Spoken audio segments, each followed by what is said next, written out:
Good morning and welcome to this edition of Wednesday Walkabout. Today we're going to discuss the recent Osmo Pocket firmware update and the 5 items that were included in that firmware update on Picks to Flicks.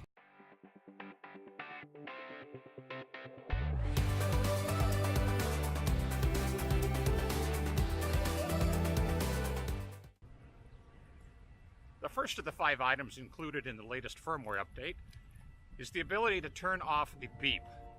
Some people thought that was annoying. There are some situations, like maybe in church or a wedding or somewhere else, where you don't necessarily want people knowing you're recording.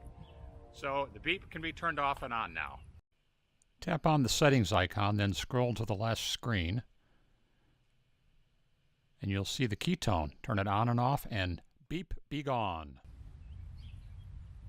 The second item is the improvement in the graphical user interface, or GUI, for the Osmo Pocket. Tap on the Pro icon.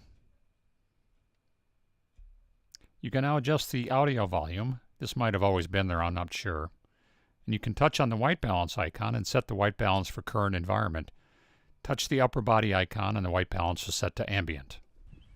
The third item is a message you get when you plug in the microphone adapter. You gotta not blink because it happens pretty quickly.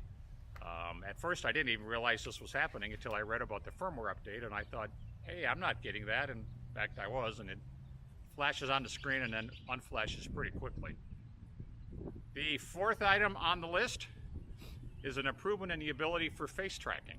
Now, I don't know whether this is true or not. I've never had a real problem, but we're going to test it here to see how well it works. So I'm going to go way off to the side here, about 45 degrees.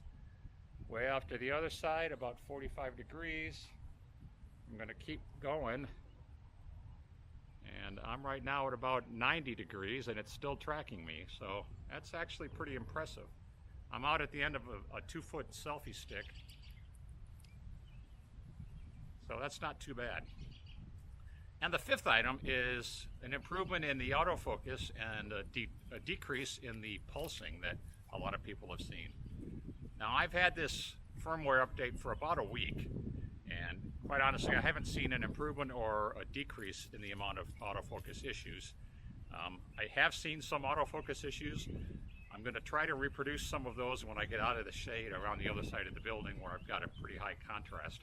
But in the interim here, we're going to do some extreme close-up. Wide shot, wide shot, wide shot. Extreme close-up. Really wide shot, wide shot. I can't really tell whether that's how well that's tracking me because I'm only looking at my phone now. It's a little better than it would be if I were looking at just the Osmo Pocket screen. But you'll have to excuse me shifting my eyes a little bit. I'm not a shifty individual. I just don't want to trip on the steps and the sidewalk. Sidewalks here in Chicago are a little rough this time of year after all the freezing and thawing over the winter. So pretty much trip hazards, and I don't want to go head over heels.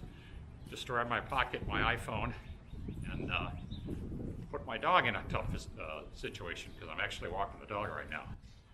So here we're coming into some sun. No kidding. I guess you could figure that out.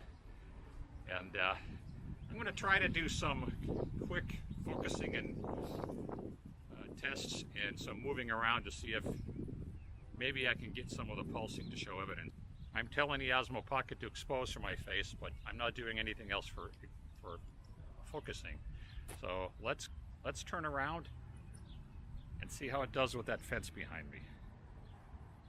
See if it adjusts for my face here. See what it does for that fence. All right, so like I was saying, it's difficult for me to tell whether or not I'm getting autofocus pumping right now. So we're going to have to look at it when we get back to our studio and see what the footage looks like we've just taken. I'm really excited to be doing these reviews and product discussions on the Osmo Pocket. If you like what you see here, please hit the like button below. And if you didn't like it, feel free to hit the thumbs down. But then give me a few sentences about what you didn't like so I can improve my videos. If you want to be informed of the upcoming videos, I've got a number that are in the queue.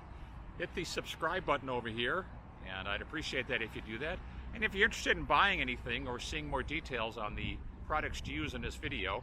There's a link below and a listing. And if you'd like to buy something, click the link and purchase from Amazon. It doesn't cost you anything, and I get a few pennies for the transaction, which kind of helped me defray the costs of purchasing some of the equipment that I review and discuss in these videos. So thanks for watching. I'm Dennis, and this has been Picks to Flicks.